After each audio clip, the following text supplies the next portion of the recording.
Apa tugas Nabi Khidir? Kok bisa dipanjangkan Allah umurnya? Coba lihat, Nabi Khidir itu sebenarnya tugasnya mirip-mirip kayak malaikat Jibril, bawa risalah. Bedanya malaikat Jibril malaikat, Nabi Khidir itu punya fisik. Tahu juga tuh dalamnya pemalaikat apa nggak ngerti juga kita ya.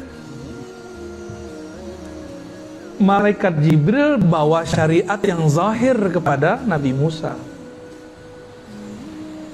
Selesai, apa kata orang?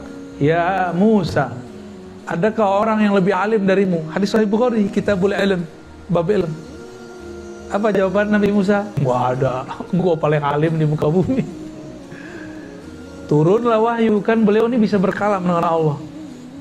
Musa, kamu boleh merasa pintar, tapi nggak boleh merasa paling alim. Ada yang lebih alim dari kamu dalam ilmunya, dalam bidangnya sendiri. Siapa itu?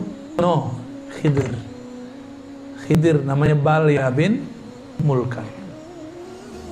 Dan Nabi Musa dihabisin tuh rasionya, logika rasionya dihabisin. Apa coba hubungannya ilmu sama ikan? Kata Allah, carilah Khidir, bawa ikan ini. Kalau ikan ini nanti hilang, berarti nggak jauh-jauh dari situ ada Khidir. Masuk akal nggak Pak Haji? Apa hubungannya Khidir sama ikan coba? Ternyata berhubungan. Nabi Khidir ini nabi, kalau orang Indonesia dulu apa? Nenek moyangku seorang pelaut. Nabi Khidir ini tinggalnya di laut. Kalau di laut berarti urusannya sama ikan. Maka diberi simbol. Simbol-simbol begini nih, itu Allah Allah selipkan di Quran. Nanti ada masa kalau umur kita panjang, kalau saya masih rutin ke sini ya, insya Allah nanti kita buka tuh simbol-simbol di Quran itu yang unik-unik. Ada simbol air, ada simbol awan, ada semua, ada simbol tanah. Itu semua simbol-simbol aja tuh. Indah kalau kita ngerti simbol-simbol itu. Quran itu nggak ada ujungnya, nggak ada ujungnya Quran itu. Simbol-simbol ini dibawa oleh Nabiullah Musa, tapi Nabiullah Musa belum ngeh nih maksudnya. Ikan dibawa.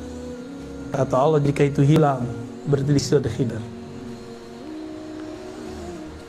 Dia bawa anak buahnya, khadamnya, ya. Namanya siapa? Yusha. Ya. Yusha ini patuhnya bukan main sama Nabi Musa. Tapi kan dulu moyang kita Nabi Adam pernah lupa ngasih umurnya ke Nabi Daud. Itulah lupa pertama manusia. Karena Nabi Adam pernah lupa sekali, maka sampai nanti kiamat lupa menjadi genetik. Jadi nggak usah bilang saya nggak boleh lupa. Emang kita udah takdirnya lupa. Nabi Musa bisa lupa, coba Yusha bisa lupa. Jadi malaikat aja ya. Terus jalan. Terus Nabi Musa bilang, kita rehat lagi yuk. Rehat. Pas rehat, Nabi Musa nanya, Yusha, aina samak, aina al-hud, mana ikannya? Yusha merasa bersalah. Biasa kan dia khidmah, dia bertugas. Wahai Nabi Allah Musa, saya lupa ikannya di mana. Tempatnya dibawa, ikannya nggak ketahuan. Akhirnya Nabi Musa nggak marah. Nabi Musa nggak marah, karena nggak boleh marah. Ini lagi belajar Khidriyah nih, nggak boleh marah-marah. Ya, itu Nabi Musa lagi masuk ke Thariqat Khidriyah kalau bahasa kita zaman ini. Ya, karena mau belajar risalah yang diturunkan Allah ke Nabi. Ya, saya ulang tadi, ada Jibril di langit, ada Khidir di bumi. Ini membawa risalah langit, ini membawa risalah bumi, sama.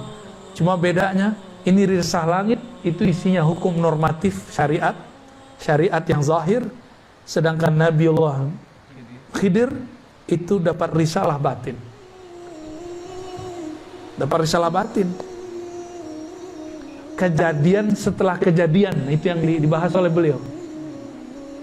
Jika ada suatu kegiatan, apa ujungnya? Ujung-ujungnya ini yang menjadi syariatnya Nabi Khidir. Nabi Musa nggak marah, Nabi Musa mengatakan, ya udah kita balik. Ini Nabi Musa loh, berproses loh belajar.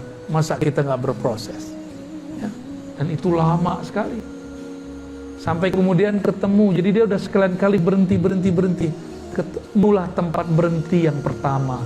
Ternyata itu ikan sudah nggak ada dari tempat itu. Dia udah bawa-bawa aja tuh tempat kan. Yusha ya. Disitulah kemudian yang mengatakan, oh di sini. Ya udah, dia tunggu. Nggak lama habis itu datang Nabi Khidir. Nabi Khidir mengatakan, kita buat kontrak belajar dulu ya. Kamu nggak bakal sanggup lah. Nabi Khidir langsung hantam dia. Satu logika, apa hubungannya ikan sama Khidir, dihabisin tuh. Yang kedua, Nabi Khidir kemudian hancurkan egonya Nabi Musa. Apa kata Nabi Khidir? Kamu gak bakal ngerti. Disitulah Nabi Musa merendah. Ya, wahai Tuhan, apakah engkau berkenan mengajarkan apa yang Allah ajarkan kepadamu? Nah, dibuatlah kontrak belajar. Oke, jangan ingkar kepadaku. Nah, inilah ilmu Khidiriyah. Ilmu Khidiriyah itu jangan gampang ingkar. Ini dikit-dikit beda dikit udah bid'ah. Dikit-dikit udah sunnah. Dikit-dikit haram. Gimana mau memahami rahasia-rahasia Khidiriyah? Cuma beda kunut sama kunut aja rame.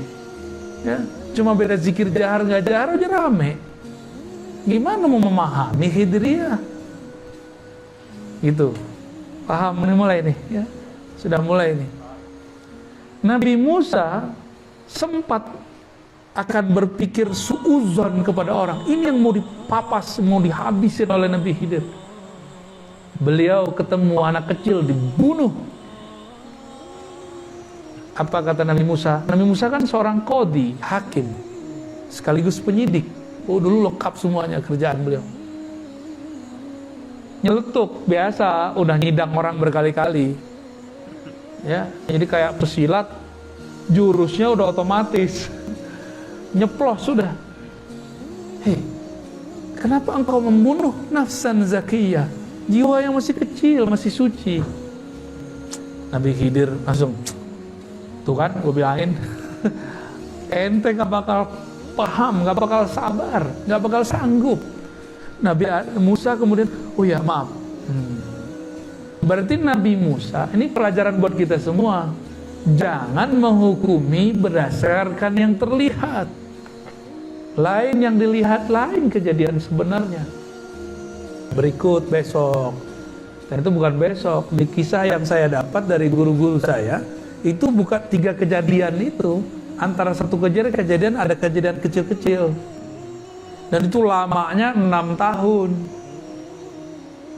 Perkiraannya. Lamanya 6 nyantri kepada Kiai Khidir. Kiai Musa nyantri ke Kiai Khidir. Nabi Musa nyantri kepada Nabi Khidir. Masya Allah. Nabi masih belajar. Antum Nabi enggak? Hah? Udah Nabi belum? Nabi Khidir di saat berikutnya menghancurkan kapal-kapal. Berikutnya bantuin orang tapi nggak minta upah. Nabi Musa ingkar terus. Nah, ini yang mau dihancurin nih. Jadi yang ingkar-ingkar itu sisi gelapnya Nabi Musa, sisi Bani Israilnya dia. Ini yang mau dihancurkan oleh Sayyidina Khidir. Ingkar suuzon, komentar sebelum selesai, komentar sebelum paham. Dia belum paham, udah komentar. Nah, berarti ini masih Musawiyah dia. Musawiyah pra-Khidriyah. Tapi kalau Musawiyah ba'da Khidriyah, oh cakep bukan main, sempurna sudah. Selesai sekian tahun itu yang disimpulkan jadi 3 kejadian besar. Apa kata Nabi Khidir? Musa, mungkin ini pertemuan terakhir kita. Ya, hadza firaqu baini wa bain. Ini pertemuan terakhir kita. Menggigil tuh Nabi Musa. Gurunya udah nggak tahan, diingkari mulu sama muridnya. Sebel loh Pak kalau ada murid ngeyel-ngeyel gitu. Dijelaskan oleh Nabi Khidir, itu anak pertama yang kita bunuh. Itu bukan saya, bukan urusan saya, bukan min amri. Dia itu kalau gede akan menjadi asbab orang tuanya kafir.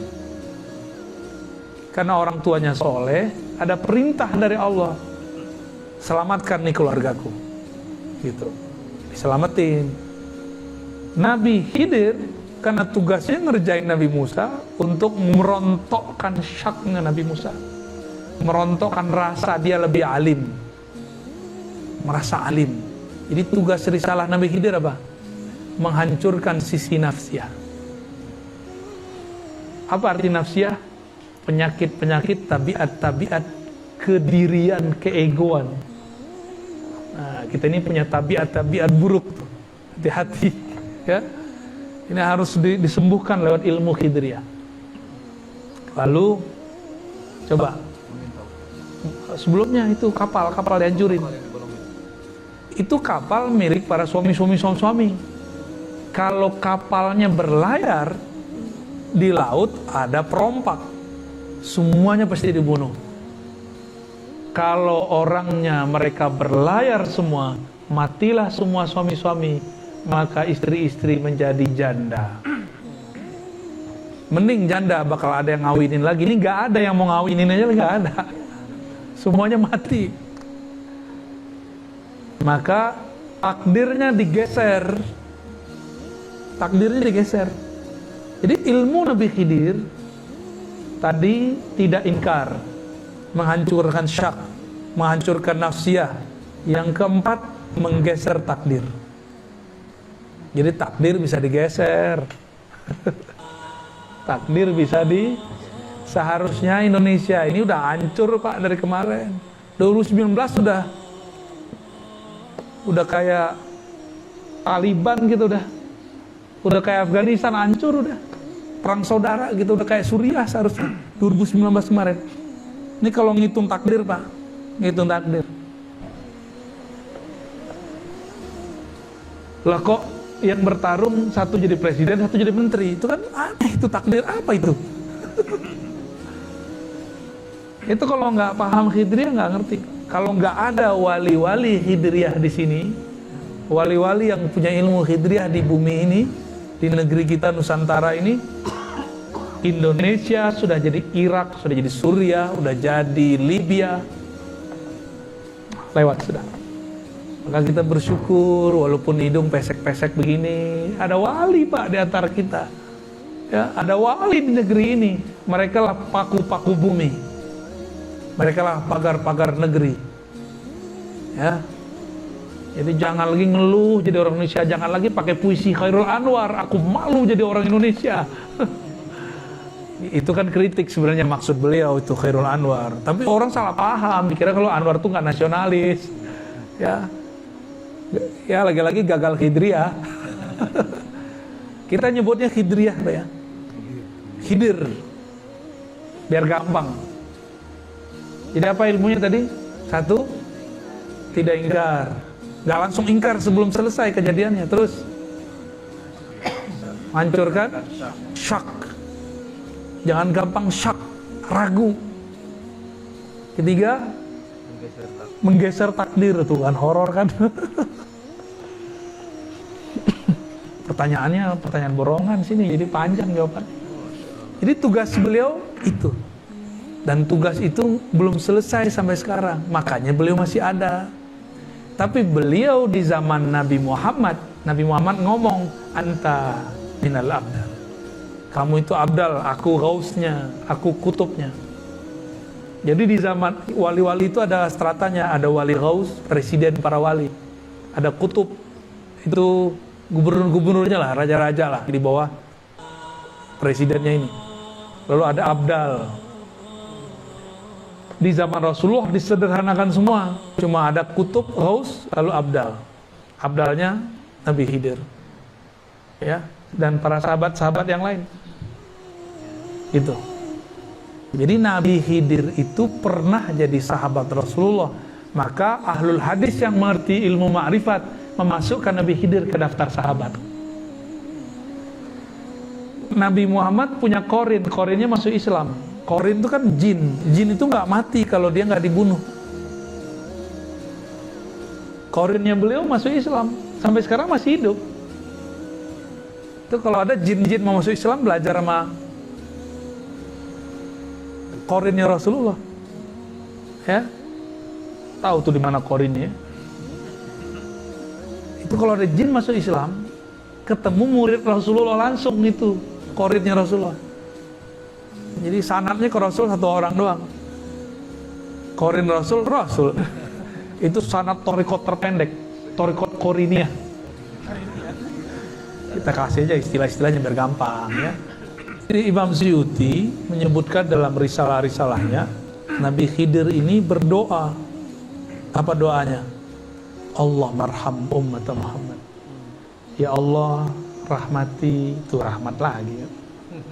Sayangi umat Nabi Muhammad. Tuh, penyayangnya Nabi Khidir sama kita kan? Ya Allah, sayangi umat Nabi Muhammad. Kita umat Nabi Muhammad gak? Dapat doa Nabi Khidir. Supaya nyambung, amalkan yang tadi. Jangan gampang ingkar. Terus jangan syak. Hancurlah ego kita, ya. Lalu tunggu aja, takdir nanti bergeser. Dan nikmatin, ini takdir di Indonesia sudah banyak yang bergeser, Pak. Tsunami, wah udah banyak. Tsunami yang terjadi kan sekali. Kata Amerika bakal ada tsunami lagi kan, nggak kejadian. Itu takdir yang bergeser. Takdir yang digeser sama Allah itu. Kalau nggak ada wali Khidriyah di sini lewat kita. Itu Allah marham ummata Muhammad. Maka ciri-ciri wali Khidriyah penyayang sama umat. Ciri-ciri wali setan bukan hanya menyesatkan, memecah umat. Orang menyatu dipecah sama dia. Orang udah beramal disesatkan sama dia. Orang udah beramal soleh dibid'ahkan sama dia. Itu wali setan itu. Bukan wali Khidriyah itu. Ya.